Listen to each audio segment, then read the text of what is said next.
إن الحمد لله والصلاة والسلام على من لا نبي بعد أما بعد أعوذ بالله من الشيطان الرجيم بسم الله الرحمن الرحيم الطلاق مرتان فإمساك بمعروف أو تسريح بإحسان۔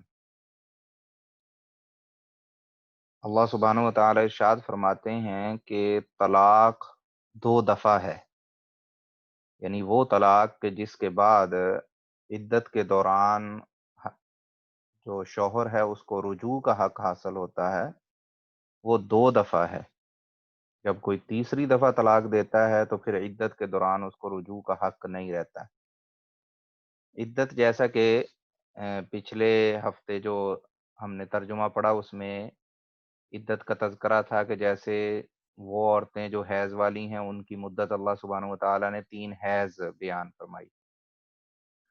تو جب عورت عدت کی حالت میں ہوتی ہے اور اگر کسی شوہر نے اس حالت میں اس کو جب طلاق دی، پہلی دفعہ جب وہ طلاق دیتا ہے تو اس کے پاس یہ اختیار ہوتا ہے کہ جب تک عورت عدت کے دوران ہے وہ اس سے رجوع کر سکتا ہے، یعنی کہ یک طرفہ عورت کی اس میں اجازت نہیں چاہیے ہوتی، بلکہ وہ کہہ سکتا ہے کہ میں اس اپنی بیوی کو جو میں نے طلاق دی ہے اس کو میں اپنے واپس لیتا ہوں اور بحال کرتا ہوں اس کو، تو اس کو رجوع کہتے ہیں۔ تو یہ جو رجوع ہے یہ پہلی دفعہ طلاق دینے میں ہے یا دوسری دفعہ طلاق دینے میں؟ تو طلاق کا دینے کا جو درست طریقہ ہے وہ یہ ہے کہ اگر کسی نے کوئی طلاق دینی ہے تو صرف ایک طلاق دے گا۔ یہ 3 طلاقیں اکٹھی دینا یہ حرام ہے، اور یہ ایک ایسا عمل ہے جس سے منع کیا گیا ہے، اور لوگ جہالت میں 3 طلاقیں اکٹھی دے دیتے ہیں یہ سوچتے ہوئے کہ جب تک میں 3 طلاقیں نہیں دوں گا عورت جو ہے وہ میرا نکاح اس سے ختم نہیں ہوگا اور وہ عورت آزاد نہیں ہوگی۔ یہ غلط تصور ہے، صرف ایک طلاق دینا ہی کافی ہے۔ جب کوئی اپنی بیوی کو ایک دفعہ طلاق دیتا ہے تو اس کے بعد عدت شروع ہو جاتی ہے۔ اب عدت کے دوران وہ رجوع کر لے تو ٹھیک ہے، اگر رجوع نہیں کرے گا تو وہ عورت اب آزاد ہے عدت ختم ہونے کے بعد۔ اب وہ جہاں چاہے شادی کرے، اس کو 3 طلاقوں کی ضرورت نہیں۔ اگر عدت کے دوران خامد نے رجوع نہیں کیا تو ایک طلاق کے بعد ہی وہ عورت آزاد ہو جائے گی۔ لیکن یہ جو طلاق کی بعد وہ آزاد ہوئی ہے، اب وہ آزاد ہے کہ چاہے کسی اور سے شادی کر لے اور چاہے تو اسی جو پرانا خامد تھا اس سے نیا نکاح کر لے۔ یہ اس صورت میں ہے جب ایک یا دو طلاق کی صورت میں علیحدگی ہوئی ہے۔ جب 3 طلاقیں پوری ہو جاتی ہیں تو پھر عدت گزرنے کے بعد بھی وہ پہلے خامد سے اب شادی نہیں کر سکتی، اس کو کہیں اور ہی شادی کرنا پڑے گی۔ تو اس طرح کر کے لوگ اپنا معاملہ خراب کر لیتے ہیں کہ 3 طلاقیں اکٹھی دے دیں، پھر اس میں اختلاف پڑ جاتا ہے۔ بہت سارے اسکالرز ان کا موقف یہ ہے کہ 3 طلاقیں اگر کوئی اکٹھی دے دے گا تو وہ بھی نافذ ہو جائیں گی، اگرچہ ہمارا جو ہے وہ جو رسول اللہ صلی اللہ علیہ وسلم کے انیشل دور میں جس طرح ہوتا تھا کہ اگر کوئی 3 طلاقیں اکٹھی دے دیتا تھا اس کی صرف بعض پرس ضرور ہوتی تھی کہ بھی تم نے یہ غلط کام کیا، لیکن اس کو تینوں کو نافذ نہیں کیا جاتا تھا۔ تو بعد میں ان تینوں کو ایک تعزیر کے طور پہ، سزا کے طور پہ تینوں کو نافذ کر دیا گیا۔ حضرت عمر رضی اللہ تعالیٰ عنہ کے دور سے آنورڈز پھر یہ اسی طرح معاملہ رہا۔ تو اس لیے چونکہ بہت زیادہ اسکالرز ہیں جو کہتے ہیں کہ تینوں طلاقیں اکٹھی کہے گا تو وہ تینوں ہی ہو جائیں گی، تو وہ پھر معاملہ بندے کا خراب ہو جاتا ہے، اور یہ سراسر جہالت کی وجہ سے ہوتا ہے۔ اس میں اتنی جہالت ہے کہ بعض جو مسجدوں کے امام ہیں یا کسی عام بندے سے آپ پوچھیں گے کہ جو کسی دینی جگہ پہ کام کر رہا ہے، جیسے میں نے امام کا، تو وہ بھی کئی دفعہ وہ مس گائیڈ کر دیں گے کہ جی 3 دفعہ طلاق دینی پڑے گی، حالانکہ معاملہ ایسا نہیں ہے۔ ایک طلاق دینے سے ہی عورت اگر عدت کے دوران رجوع نہیں ہوا تو وہ عورت فری ہے۔ اب اللہ سبحانہ و تعالیٰ فرماتے ہیں کہ یہ جو رجی طلاق کا حق ہے کہ جس طلاق کے بعد انسان خامد جو ہے وہ رجوع کا حق رکھتا ہے عدت کے دوران، وہ صرف 2 دفعہ ہے۔ کسی نے اپنی بیوی کو طلاق دی، پھر اس نے 3 حیض گزرنے سے پہلے پہلے اسے رجوع کر لیا، اب مثلا سال بعد پھر کوئی جھگڑا بن گیا، پھر اس نے طلاق دی، تو یہ اب دوسری ہے۔ اب اس نے پھر اس سے رجوع کر لیا، اب نیکسٹ ٹائم جب وہ طلاق دے گا تو وہ پھر تیسری ہوگی، اس کے بعد اس طلاق میں وہ رجوع نہیں کر سکتا۔ تو اللہ سبحانہ و تعالیٰ فرماتے ہیں فَإِمْسَاكُم بِمَعْرُوفٍ، اگر کسی نے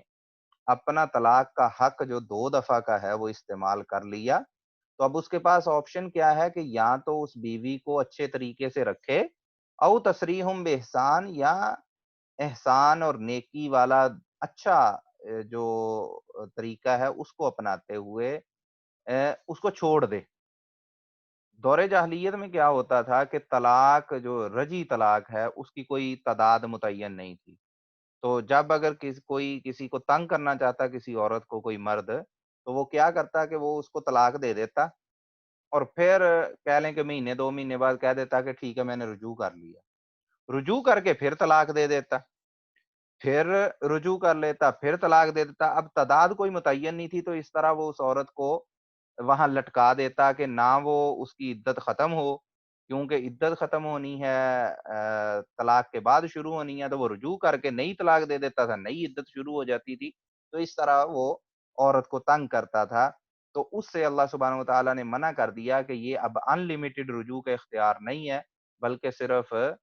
2 دفعہ رجوع کا اختیار ہے، تیسری طلاق کے بعد رجوع کا اختیار نہیں ہوگا۔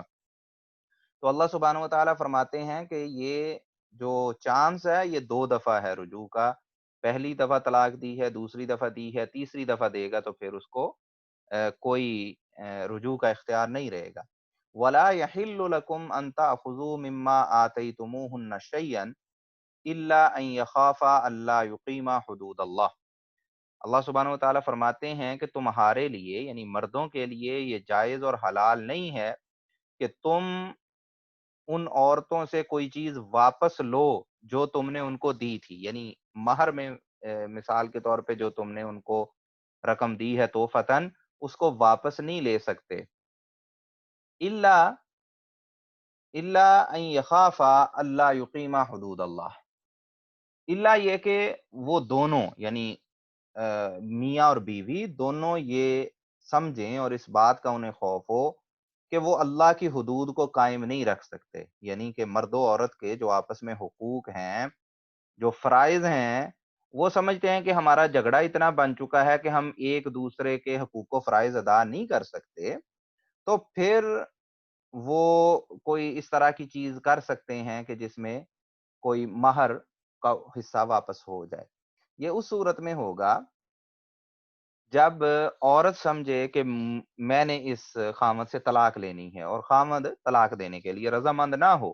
جس کو خلا کی صورت کہتے ہیں۔ فَإِنْ خِفْتُمْ، اللہ سبحانہ وتعالیٰ فرماتے ہیں فَإِنْ خِفْتُمْ أَلَّا يُقِيمَا حُدُودَ اللَّهِ، اگر تم اس بات سے ڈرو کہ یہ دونوں میاں بیوی اللہ کی حدود کو قائم نہیں کر سکتے،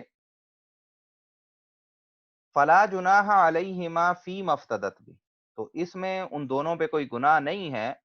کہ وہ عورت اپنے آپ کو آزاد کروانے کے لیے کوئی چیز فدیہ میں دے دے، یعنی کہ واپس کر دے۔ مثلاً کسی نے اپنی بیوی کا حق مہر رکھا تھا 10,000 پاؤنڈ، اور اب وہ بیوی سال 2 سال وہ اکٹھے رہیں، اب ان کے یعنی کہ بنتی نہیں ہے، یا بیوی کسی وجہ سے پریشان ہے، وہ اس کے ساتھ رہنا نہیں چاہتی اور اس کا کوئی شرعی عذر ہے، کیونکہ بغیر شرعی عذر کے اگر وہ طلاق کا مطالبہ کرے گی تو یہ ایک بہت بڑا گناہ ہے، جیسا کہ رسول اللہ صلی اللہ علیہ وسلم نے اس بارے میں فرمایا۔ تو اب اگر عورت چاہتی ہے کہ یہ میرا ہسبینڈ مجھے چھوڑ دے، اور وہ ہسبینڈ طلاق دینا نہیں چاہتا، وہ ہسبینڈ کی سوچ یہ ہے کہ بھئی مجھے یعنی کہ یہ مسئلہ کسی اور طرح سے حل ہو جائے، میں طلاق نہیں دینا چاہتا، میں اس عورت کو چھوڑنا نہیں چاہتا، تو اب وہ عورت یہ کر سکتی ہے کہ خلا کا مطالبہ کر دے۔ اب خلا کے مطالبے میں وہ خامند کہہ سکتا ہے کہ جی میں نے تو اس کو حق مہر ہی بہت زیادہ دیا تھا، اور ظاہر سی بات ہے کہ بندہ حق مہر اسی ذہن سے دیتا ہے، کوئی بھی شادی ہے وہ اسی ذہن سے کرنا ہوتی ہے، نیت یہی ہونی چاہیے کہ یہ ان لمیٹڈ ہے، اس کی کوئی لمٹ نہیں آپ سوچ سکتے یا نیت میں رکھ سکتے۔ تو وہ وہاں پہ اگر ان کی کہہ لیں کہ نیگوشیشن میں یہ ڈیل طے پا جاتی ہے کہ عورت کہے کہ ٹھیک ہے میں جو حق مہر ہے وہ سارے کا سارا یا اس کا کچھ حصہ میں واپس کر دیتی ہوں، تو اس میں کوئی حرج نہیں ہے، اللہ سبحانہ و تعالیٰ فرماتے ہیں کہ اس طرح سے وہ یعنی کہ اپنے آپ کو آزاد کروانے کے لیے وہ رقم واپس کر سکتی ہے۔ تو اس کو خلا کہتے ہیں۔ اب یہ جو خلا ہے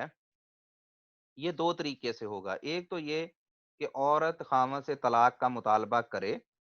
اور خامد طلاق دے دے، یا خامد انیشلی تو طلاق نہ دے لیکن جب عورت کورٹ میں یا کسی اسلامک کونسل میں معاملہ لے کر جائے، وہاں جج کے یا جو بھی ثالث ہے اس کے کہنے پہ اگر خامد طلاق دے دے تو اس کو کہیں گے طلاق ہے، لیکن یہ خلا ہوا طلاق کے ذریعے۔ اگر خامد اڑ جائے، جج کی بات بھی نہیں مان رہا اور جج دونوں فریق جو ہیں، فریقین کی، میاں بیوی دونوں کی باتیں سنتا ہے اور جج اس بات پہ مطمئن ہے کہ عورت جو کہہ رہی ہے وہ درست ہے، عورت کا مطالبہ، اور یہ ہٹ درمی کر رہا ہے، تو جج اس نکاح کو کینسل کر سکتا ہے، جس کو عربی میں فسخ کہتے ہیں۔ یہ جو فسخ ہے یا طلاق ہے، ان دونوں شکلوں میں خلا ہو سکتا ہے جو عورت مطالبہ کرتی ہے طلاق کا، لیکن جب یہ خلا ہوگا، چاہے طلاق کے ذریعے ہو، چاہے یہ فسخ نکاح یعنی کہ قاضی جج جو ہے اس نکاح کو کینسل کر دے، دونوں صورتوں میں جو عدت ہے عورت کی وہ صرف ایک حیض ہوگی، وہ تین حیض نہیں ہوگی، کیونکہ جو تین حیض ہے وہ عدت ہے اس وجہ سے کہ مرد کے پاس 3 مہینے کا وقت ہوتا ہے اس میں کہ وہ رجوع کر سکے۔ یہ جو خلا کے نتیجے میں طلاق ہوگی، اس میں رجوع کا حق نہیں ہوگا، کیونکہ یہ تو عورت نے اپنے مطالبے پہ طلاق لی ہے، تو اگر اس میں بھی خامد کو رجوع کا حق دے دیا جائے تو وہ تو اس کی کوئی تک نہیں بنے گی کہ پہلے اس کو اس پہ مطالبہ کر کے اور اس کو کورٹ لے جا کے طلاق لی ہے، تو اگر اس کے پاس پھر بھی بعد میں رائٹ ہو کہ وہ ہفتے بعد کہہ دے میں رجوع کرتا ہوں، تو یہ تو معاملہ نہیں ہو سکتا۔ تو اس لیے اس عدت کا جو بنیادی مقصد ہے وہ ہے رحم جو ہے، جو ماں جو کہہ لے کہ عورت ہے، اس کے بارے میں یہ چیک کرنا ہے صرف کہ اس کو پریگنینسی تو نہیں ہے، کیونکہ اگر عورت پریگننٹ ہے تو پھر اس کی عدت جو ہے وہ وضع حمل ہوگی ہر صورت میں، کہ جب ڈلیوری بچے کی ہو جائے گی پھر وہ اس عورت کی عدت ختم ہوگی۔ لیکن اگر اس عورت کو جب خلا ہوئی طلاق کی صورت میں یا فسخ کی صورت میں، جب اس عورت کو حیض آ جائے گا اس کے بعد، تو یہ کنفرم ہو جائے گا کہ اب یہ پریگننٹ نہیں ہے، اور اس حیض کے بعد وہ عورت کی عدت ختم ہو جائے گی اور عورت آزاد ہے آگے شادی کرنے کے لیے۔ تو اس صورتحال جو خلا کا مسئلہ ہے وہ اللہ سبحانہ و تعالی نے یہاں پہ بیان کیا۔ تلک حدود اللہ فلا تعتدوها، اللہ سبحانہ و تعالیٰ فرماتے ہیں کہ یہ اللہ کی حدود ہیں، یہ اللہ کے قوانین ہیں،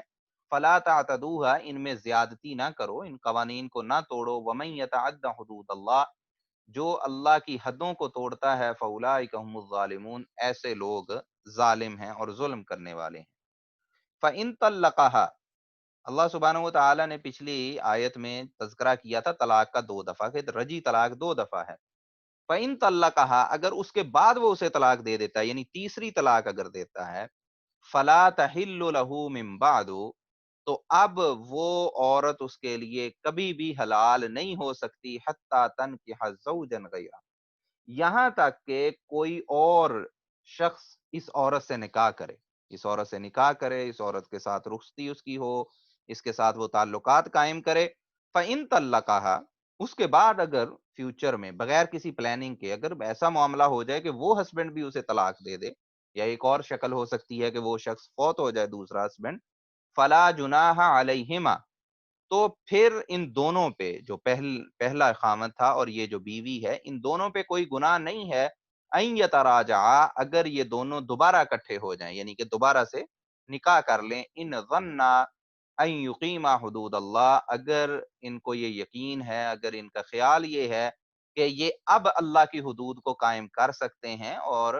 ہنسی خوشی زندگی بسر کر سکتے ہیں، ایک دوسرے کے حقوق ادا کر سکتے ہیں۔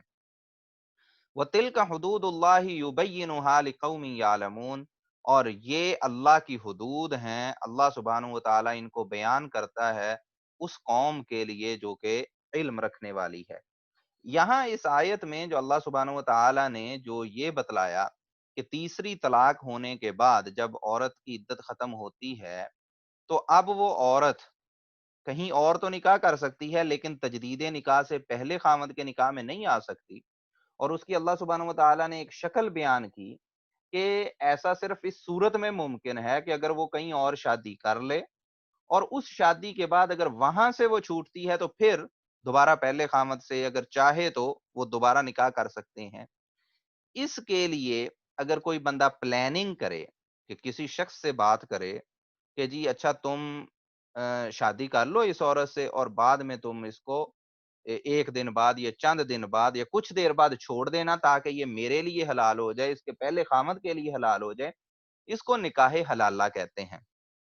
اور یہ نکاح باطل ہے۔ رسول اللہ صلی اللہ علیہ وسلم نے فرمایا لعن اللہ المحلل والمحلل لہ، کہ اللہ سبحانہ و تعالی کی لعنت ہے اس شخص پہ جو حلال کرنے کی کوشش کرنے والا ہے یا جس کے لیے حلال کرنے کی کوشش کی جا رہی ہے۔ یعنی اگر اس طرح کے طریقہ کار میں کوئی شخص کسی عورت سے نکاح کرتا ہے تو وہ شخص جو اس نیت سے کر رہا ہے کہ میں اس کو پچھلے والے کے لیے حلال کر دوں، اس پہ بھی لعنت ہے، اور وہ جو پہلا خامد تھا جو اپنے لیے حلال کرانے کے لیے یہ بغیر جو ہے بے حیائی کا کام کروا رہا ہے، اس پہ بھی اللہ کی لعنت ہے۔ اور لعنت کا مطلب ہوتا ہے کہ کوئی معاملہ سختی سے حرام ہے دین اسلام میں، گناہ کبیرہ ہے، اور جب کوئی چیز حرام ہوتی ہے تو اس حرام کے اثرات شریعت میں مرتب نہیں ہوتے، مطلب یہ کہ وہ نکاح نہیں ہے۔ نکاح کا وجود ہی شرعی ہے، یعنی کہ ایک شرعی چیز ہے نکاح، تو جو کام کرنا حرام ہے وہ چیز باطل ہے۔ لہٰذا اگر کوئی اس طریقے سے کوئی یہ کام کرتا ہے، ان کی نیت یہ ہے، تو ایسا نکاح باطل ہے، ایسا نکاح نکاح ہی نہیں۔ اور وہ جو مرد اور عورت اس طرح کر کے دوسرے مرد سے شادی کر رہی ہے وہ دونوں زنا کر رہے ہیں، اور یہ زنا کرنے کے باوجود وہ عورت اپنے پہلے خامد کے لیے حلال نہیں ہوگی، کیونکہ حلال صرف اس صورت میں ہو سکتی ہے اگر ایک ویلڈ نکاح ہوا ہو دوسرے سے، تو اس صورت میں یہ نکاح تو انویلڈ ہے، یہ تو ویلڈ ہی نہیں۔ تو اس طرح ان لوگوں پہ اللہ کی لعنت بھی ہوگی، یہ زناکاری میں بھی مبتلا ہوں گے، اور جو ان کا مقصد تھا وہ بھی حاصل نہیں ہوگا کہ پہلے خامد کے لیے حلال ہو سکے۔ یہ ایک انتہائی کبیح فعل ہے، اور اس سے بچنا بہت زیادہ ضروری ہے۔ بعض دفعہ لوگ ایسے خود ساختہ مولویوں کے جھانسے میں آ جاتے ہیں جو خود بھی اس کام میں پڑھ کے اپنی آخرت برباد کرتے ہیں، لعنت کے مستحق ہوتے ہیں، اور دوسرے شخص کو بھی بغیرتی پہ آمادہ کرتے ہیں اور اس کو بھی لعنت کا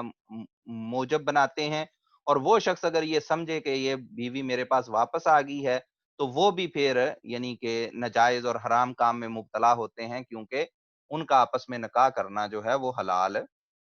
نہیں ہوا، کیونکہ درمیان میں جو انہوں نے ٹرک ہیلا کرنے کی کوشش کی وہ درست نکاح ہی نہیں تھا۔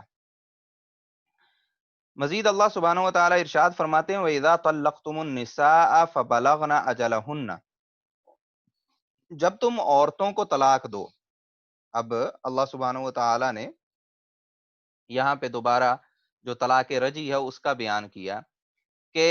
اگر عورتوں کو جب تم طلاق دے دو فَبَلَغْنَ أَجَلَهُنَّ، اور ان کی جو مدت ہے، جو عدت ہے وہ ختم ہونے کے قریب ہو،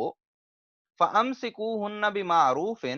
أَوْ سَرِّحُوهُنَّ بِمَعْرُوفٍ، تو یا تو ان کو اچھے طریقے سے روک لو، یعنی ان سے رجوع کر لو، یا ان کو اچھے طریقے سے چھوڑ دو۔ مطلب یہ کہ اگر عدت عورت کی ختم ہونے والی ہے تو اگر تو بسانے کا ارادہ ہے پھر رجوع کرے، تنگ کرنے کے لیے رجوع نہ کرے۔ یہ نہ ہو کہ ایک طلاق دے دی، 3 مہینے گزرنے والے ہو گئے، 3 مہینے ختم ہونے والے تھے، کہے میں نے رجوع کر لیا، اور رجوع کر کے پھر کہے میں نے طلاق دے دی دوسری۔ اب مقصد اس کا کیا ہوگا؟ عورت کو تکلیف پہنچانا کہ اس کی عدت 3 مہینے کی بجائے 6 مہینے ہو جائے، 6 مہینے، 3 مہینے ناجائز، اس کو تنگ کرنا مقصد ہوگا۔ پھر کیا کرے، دوسرے 3 مہینے اور گزرنے والے ہوں تو دوسری طلاق سے بھی کہہ دے کہ میں نے رجوع کر لیا، اور رجوع کر کے پھر اس کو تیسری طلاق دے دے۔ یعنی کہ کوئی شخص یہ کوشش کرے کہ چلو اللہ نے ان لمیٹڈ طلاق پہ تو پابندی لگا دی ہے، لیکن 3 طلاقوں سے میں اس عورت کو 9 مہینے تو ذلیل کر سکتا ہوں، تنگ کر سکتا ہوں، تو چلو 9 مہینے تو میں اس کو تنگ کروں، یہ حرام کام ہے۔ صرف وہ شخص رجوع کرے جس کی نیت ٹھیک ہے، جو بسانا چاہتا ہے۔ فَأَمْسِكُوهُنَّ بِمَعْرُوفٍ أَوْ سَرِّحُوهُنَّ بِمَعْرُوفٍ، اللہ سبحانہ وتعالیٰ فرماتے ہیں کہ پھر وہ اس کو یا تو اچھے طریقے سے نیک نیتی سے رکھے، یا پھر بلائی اسی میں ہے کہ وہ اس کو چھوڑ دے۔